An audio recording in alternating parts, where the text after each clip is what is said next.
اعوذ باللہ من الشیطان الرجیم بسم اللہ الرحمن الرحیم معزز سامعین السلام علیکم۔ وظائف محبت چینل میں آپ لوگوں کو خوش آمدید کرتی ہوں۔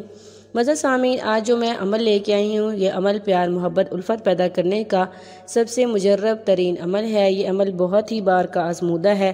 اگر آپ نے عملیات بہت زیادہ کیے محبت حاصل کرنے کے لیے، یا پسند کی شادی کا مسئلہ ہے، یا کسی بھی طرح کا محبت میں کوئی مسئلہ ہے، تو آپ ایک مرتبہ اس عمل کو کر لیں۔ انشاءاللہ اس عمل کے کرنے سے آپ اپنے مقصد میں ضرور کامیاب ہو جائیں گے۔ معزز سامعین، جو ہمارا عمل ہے وہ عمل اللہ تعالیٰ کے مبارک مقدس پاک صفاتی ناموں سے بھی ہے اور قرآن مجید فرقان حمید سے بھی ہے۔ اگر آپ ان دونوں کو ملا کے پڑھیں گے اور اس ترتیب کے ساتھ پڑھیں گے جس ترتیب کے ساتھ میں آپ کو بتاؤں، تو انشاءاللہ آپ کا مسئلہ ضرور حل ہو جائے گا۔ اگر آپ کی پسند کی شادی میں کوئی رکاوٹ ہے، کسی بھی طرح کا مسئلہ ہے، یا پھر آپ کے شوہر کا یا آپ کی بیوی کا رویہ آپ کے ساتھ ٹھیک نہیں ہے، وہ آپ سے محبت نہیں کرتا، آپ سے بات نہیں کرتا، یا آپ اپنی پسند کی شادی کے لیے کسی کو راضی کرنا چاہتے ہیں، لڑکے کو یا لڑکی کو راضی کرنا چاہتے ہیں، یا ان کے گھر والوں کو راضی کرنا چاہتے ہیں، تو آپ اس انسان کا اس کا تصور کر کے ایک بار اس عمل کو کر لیں۔ آپ جس انسان کا تصور کر کے بھی اس عمل کو کریں گے، انشاءاللہ آپ اپنے مقصد میں ضرور کامیاب ہو جائیں گے۔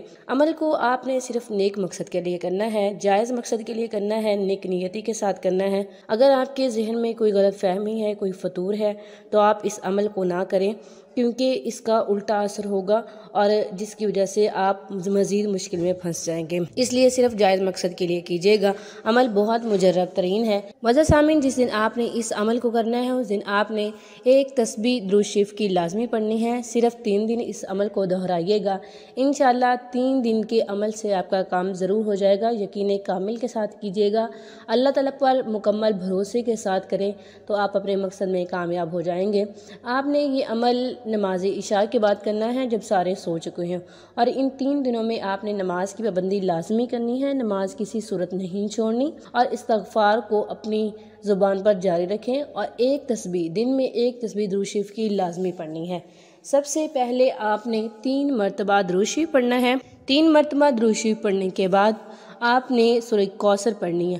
اِنَّا أَعْطَيْنَاكَ الْكَوْثَرَ فَصَلِّ لِرَبِّكَ وَانْحَرْ إِنَّ شَانِئَكَ هُوَ الْأَبْتَرُ۔ 11 بار آپ نے سورہ کوثر پڑھنی ہے، اور اس کے بعد آپ نے اللہ تعالیٰ کا نام یا ولیو پڑھنا ہے 111 مرتبہ۔ یا ولیو یا ولیو، اس طرح سے آپ نے 111 مرتبہ پڑھنا ہے۔ جب آپ اللہ تعالیٰ کا نام یا ولیو 111 مرتبہ پڑھ چکے ہوں تو پھر آپ نے سورہ کوثر پڑھنی ہے، پھر آپ نے اس کو 11 مرتبہ پڑھنا ہے۔ جب آپ پھر سورہ کوثر 11 مرتبہ پڑھ لیں تو پھر آپ نے اللہ تعالیٰ کا مبارک مقدس پاک صفاتی نام یا لطیف پڑھنا ہے۔ آپ نے اس نام کا ورد 111 مرتبہ کرنا ہے۔ 111 مرتبہ پڑھنے کے بعد آپ نے پھر آخر میں درود شریف پڑھنا ہے 3 مرتبہ، اور عمل کرنے کے بعد دعا کیجیے گا، اللہ تعالیٰ سے نہایت عز و انکساری سے دعا مانگیے گا۔ انشاءاللہ آپ کی دعا ضرور قبول ہو جائے گی۔ آپ جس بھی نیک مقصد کے لیے کریں گے وہ آپ کا مقصد ضرور قبول ہو جائے گا۔ میں بھی آپ لوگوں کے لیے دعا کروں گی کہ اللہ تعالیٰ آپ کی ہر پریشانی مشکل کو دور کرے، آمین۔ آسانیاں پیدا کرے، آپ لوگوں کے لیے ہر مشکلات کو ختم کر دیں، آمین ثم آمین۔ یہ تھا آج کا ہمارا وظیفہ، ہمارا عمل۔ امید کرتی ہوں کہ آپ کو پسند آیا ہوگا۔ اگر آج کا وظیفہ پسند آئے، ویڈیو کو لائک کریں، شیئر کریں، اور ہمارے چینل کو ضرور سبسکرائب کریں۔ تھینکس فار واچنگ، وآخر دعوانا ان الحمد للہ رب العالمین۔